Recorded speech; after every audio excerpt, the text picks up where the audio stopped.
नमस्कार प्यारे छात्रों, कैसे हो आप लोग। आई होप कि आप सब मस्त होंगे। सो हंसते रहिए, मुस्कुराते रहिए, स्वस्थ रहिए और मस्त रहिए।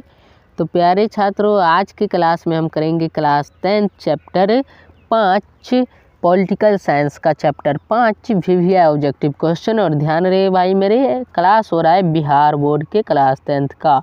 तो बिहार बोर्ड के सभी स्टूडेंट ज़रूर छुड़िएगा, ठीक है मेरे भाई। तो यहाँ पर पहला क्वेश्चन देखो, कह रहा है विश्व का सबसे बड़ा लोकतांत्रिक देश है। तो विश्व का सबसे बड़ा लोकतांत्रिक देश भारत है। कौन है मेरे भाई? अपना प्यारा सुंदर भारत, जो कि आपको ऑप्शन नंबर सी में देखने के लिए मिल रहा है। विश्व का सबसे बड़ा लोकतांत्रिक देश भारत। अगला क्वेश्चन, भारतीय लोकतंत्र के कितने अंग हैं? भारतीय लोकतंत्र के कितने अंग हैं मेरे भाई? 3 अंग है। कितने अंग है? 3 अंग है, जो कि आपको ऑप्शन नंबर बी में देखने को मिल रहा है। तो ऑप्शन नंबर बी आपका सही आंसर है। अगला क्वेश्चन क्या कह रहा है मेरे भाई? पुष्प कमल दहल प्रचंड किस देश की माओवादी नेता है? पुष्प कमल दहल प्रचंड किस देश के माओवादी नेता है? तो ये जो है नेपाल के माओवादी नेता है। कहाँ के? नेपाल के माओवादी नेता है। ऑप्शन नंबर बी आपका सही आंसर है। ठीक मेरे प्यारे साथियों, ऑप्शन नंबर बी आपका करेक्ट आंसर है। अगला क्वेश्चन क्या कह रहा है? अगला क्वेश्चन आपका कह रहा है कि किस देश के राष्ट्रवादी नेता आंग सान सू की को 15 वर्षों से नज़रबंद कर रखा गया है? तो वो आंग सान सू की जो है वो म्यांमार के नेता है। तो म्यांमार के नेता जो आंग सान सू की है, इसको 15 वर्षों से नज़रबंद करके रख दिया गया है, कोई नहीं देख पा रहा है इसे। तो ऑप्शन नंबर बी आपका सही आंसर है। अगला क्वेश्चन क्या कह रहा है? 14वीं लोकसभा में महिलाओं की भागीदारी रही। 14वीं लोकसभा में महिलाओं की भागीदारी कितनी थी मेरे भाई? 6.51%। कितना? 6.51%, यानी कि लगभग 6.5% इसको बोल सकते हैं, या फिर आप लगभग 7% बोल सकते हैं। ठीक, तो ऑप्शन नंबर ए आपका सही आंसर। अगला क्वेश्चन, 15वीं लोकसभा में महिलाओं की संख्या थी। 15वीं लोकसभा में महिलाओं की संख्या कितनी थी मेरे भाई? 59। कितनी थी? 59। ऑप्शन नंबर बी में आपको देखने को मिल रहा है 59, जो कि करेक्ट आंसर है। तो ऑप्शन नंबर बी आपका सही आंसर। अगला क्वेश्चन देखा जाए तो कह रहा है मेरे भाई कि निम्नांकित किस देश के समक्ष लोकतंत्र को माओवादियों की चुनौतियों का सामना करना पड़ रहा है? तो माओवादी भाई है नेपाल में। तो नेपाल में जो है लोकतंत्र की माओवादियों की चुनौतियों का सामना करना पड़ रहा है। लोकतंत्र को किसका सामना करना पड़ रहा है भाई? तो माओवादियों का। किसका? माओवादियों का, जो कि आपको ऑप्शन नंबर सी में देखने के लिए मिल रहा है। ठीक मेरे भाई, अगला क्वेश्चन देखा जाए तो अगला क्वेश्चन देखो क्या कह रहा है। अगला क्वेश्चन आपको कह रहा है कि किस देश के संविधान निर्माताओं में से एक अलेक्जेंडर हैमिल्टन ने कहा था कि कार्यपालिका में ऊर्जा होनी चाहिए, तो विधायिका में दूरदर्शिता, जबकि न्यायपालिका में सत्य के प्रति निष्ठा और संयम। तो ये किस देश के संविधान निर्माता थे? तो ये थे अमेरिका के। कहाँ के थे? अमेरिका के अलेक्जेंडर हैमिल्टन। कहाँ के थे? अमेरिका के। ऑप्शन नंबर सी में आपको देखने को मिल रहा है अमेरिका। तो ऑप्शन नंबर सी आपका सही आंसर है। अगला क्वेश्चन क्या कह रहा है भाई? 15वीं लोकसभा में महिलाओं की भागीदारी थी। 15वीं लोकसभा में महिलाओं की भागीदारी कितनी थी? 10.86%। कितना? 10.86%। ठीक मेरे भाई, ऑप्शन नंबर बी आपका सही आंसर है। और 15वीं लोकसभा से पहले कितनी प्रतिशत भागीदारी थी? तो 10%। ठीक, अगला क्वेश्चन, लोकतांत्रिक सुधार मुख्यतः करते हैं। लोकतांत्रिक सुधार मुख्यतः कौन करते हैं? राजनीतिक दल। कौन करते हैं? राजनीतिक दल। ऑप्शन नंबर डी आपका सही आंसर है। अगला क्वेश्चन देखा जाए मेरे भाई तो अगला क्वेश्चन कह रहा है कि दुनिया के कितने हिस्से में अभी भी लोकतांत्रिक शासन व्यवस्था नहीं है। तो दुनिया के 1/4 हिस्से में अभी भी लोकतांत्रिक शासन व्यवस्था नहीं है, जो कि आपको ऑप्शन नंबर बी में देखने को मिल रहा है 1/4। ठीक मेरे भाई, अगला क्वेश्चन क्या कह रहा है? कह रहा है कि 15वीं लोकसभा चुनाव से पूर्व लोकतंत्र में महिलाओं की भागीदारी थी, कितनी थी? 10%। कितनी थी मेरे भाई? 10%। ऑप्शन नंबर ए आपका करेक्ट आंसर है। ठीक है भाई मेरे, अगला क्वेश्चन पर चले। अगला क्वेश्चन देखो क्या कह रहा है। क्षेत्रवाद की भावना का एक कुपरिणाम है। क्षेत्रभाव की भावना का एक कुपरिणाम अलगाववाद है। क्या है? अलगाववाद। ऑप्शन नंबर डी आपका करेक्ट आंसर है। ठीक, अगला नंबर क्वेश्चन पे चलो। क्या कह रहा है? जल संकट किस देश में लोकतांत्रिक चुनौतियों के रूप में उभरी? जल संकट जो है वह बोलीविया देश में लोकतांत्रिक चुनौतियों के रूप में उभरी। कहाँ? बोलीविया देश में। ठीक, ऑप्शन नंबर डी आपका सही आंसर है। ठीक, अगला क्वेश्चन देखो क्या कह रहा है। निम्नांकित में कौन सा कारक लोकतंत्र की चुनौती है? तो यहाँ पर जो है लोकतंत्र की चुनौती जातिवाद है।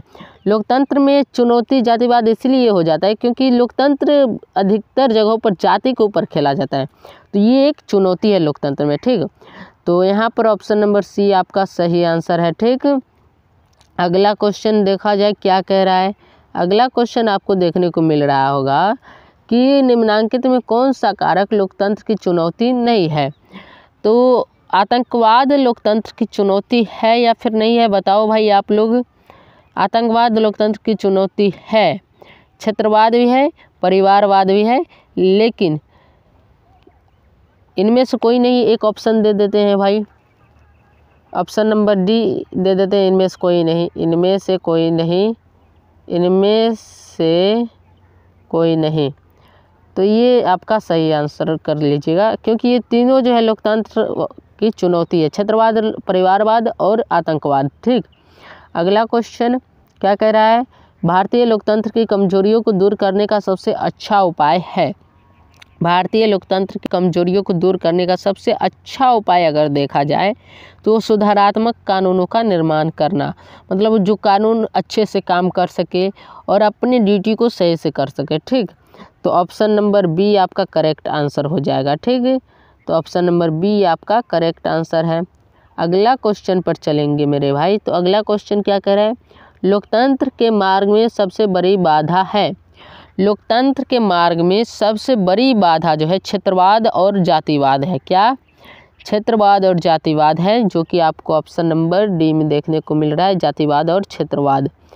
तो ऑप्शन नंबर डी आपका करेक्ट आंसर हो जाएगा। ठीक मेरे भाई, अगला क्वेश्चन पे चलते हैं। अगला क्वेश्चन क्या कह रहा है। निम्नांकित में किस देश की महिलाएं आज भी मताधिकार से वंचित है? तो भाई मताधिकार से वंचित आज भी कौन सा देश की महिला है, वो क्वेश्चन पूछ रहा है। तो सऊदी अरब की महिला जो है आज भी वोट नहीं दे पा रही है, मताधिकार से वंचित है सऊदी अरब की महिला, जो कि आपको ऑप्शन नंबर सी में देखने को मिल रहा है। ठीक, अगला क्वेश्चन। नए विश्व सर्वेक्षण के अनुसार भारत में मतदाताओं की संख्या है, मतलब विश्व सर्वेक्षण जो हुआ था नया वाला, उसके अनुसार भारत में कितने लोग वोट देते हैं ये बताना है। ठीक, तो भारत में करीब लगभग कह सकते हैं 71 करोड़ आदमी जो है वो वोट देते हैं भारत में। ठीक, तो करीब 71 करोड़। ठीक, तो ऑप्शन नंबर ए आपका यहाँ पर सही आंसर है। ठीक, अगला क्वेश्चन क्या कह रहा है। क्षेत्रवाद की भावना का दुष्परिणाम होता है। क्षेत्रवाद की भावना का दुष्परिणाम अलगाववाद होता है। क्या होता है? अलगाववाद, जो कि आपको ऑप्शन नंबर सी में देखने को मिल रहा है। तो ऑप्शन नंबर सी आपका सही आंसर है। अगला क्वेश्चन देखो क्या कह रहा है।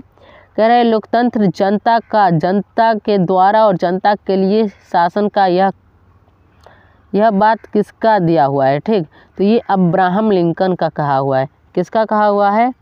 यह अब्राहम लिंकन का कहा हुआ है, जो कि आपको ऑप्शन नंबर बी में देखने के लिए मिल रहा है। अब्राहम लिंकन ने ये बात कही थी।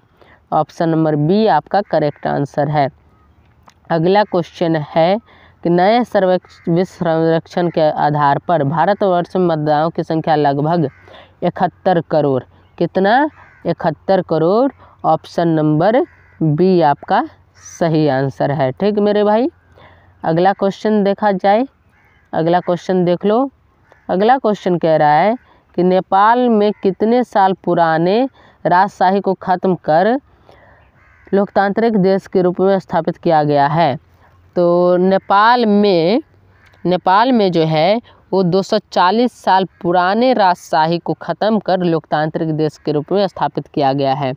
तो ऑप्शन नंबर सी आपका सही आंसर हो जाएगा। ऑप्शन नंबर सी आपका सही आंसर है। ठीक मेरे भाई, अगला क्वेश्चन 15वीं लोकसभा के गठन में संयुक्त प्रगतिशील गठबंधन सब प्रसंग में ने सरकार बनाने के लिए निम्नलिखित में से किस दल को शामिल किया। तो सब प्रसंग में जो दल इन सभी में से शामिल था वो दल कौन सा था? जनता दल यूनाइटेड। कौन था मेरे भाई? जनता दल यूनाइटेड, जदयू। ठीक, जो कि ऑप्शन नंबर सी में आपको देखने को लिए मिल रहा है, जदयू। ठीक मेरे भाई, अगला क्वेश्चन क्या कह रहा है? प्रत्यक्ष लोकतंत्र स्थापित करने वाला देश स्विट्जरलैंड में महिलाओं को मताधिकार मिला। मतलब स्विट्जरलैंड में प्रत्यक्ष लोकतंत्र है, लेकिन स्विट्जरलैंड में महिलाओं को मताधिकार कब मिला, ये क्वेश्चन पूछ रहा है। तो स्विट्जरलैंड में महिलाओं को मताधिकार 1971 ईस्वी में मिला। कब मिला मेरे भाई? 1971 ईस्वी में, जो कि आपको ऑप्शन नंबर सी में देखने के लिए मिल रहा है। अगला क्वेश्चन पे चले। कह रहा है लोकतंत्र की सफलता निर्भर करती है। लोकतंत्र की सफलता निर्भर करती है किस पर मेरे भाई? नागरिकों की विवेकपूर्ण सहभागिता पर। किस पर? नागरिकों की विवेकपूर्ण सहभागिता पर, जो कि आपको ऑप्शन नंबर सी में देखने के लिए मिल रहा है। अगला क्वेश्चन पे चले। अगला क्वेश्चन क्या कह रहा है कि निम्नांकित में किस कारक पर लोकतंत्र की सफलता निर्भर करती है।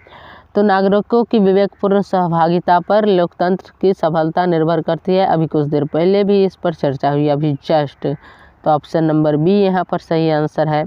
ठीक, अगला क्वेश्चन देखो भाई क्या कह रहा है।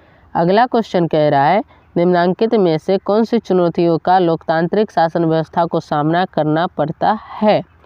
तो भाई मौलिक अधिकार बनाने की चुनौती सामना करना पड़ता है लोकतंत्र को।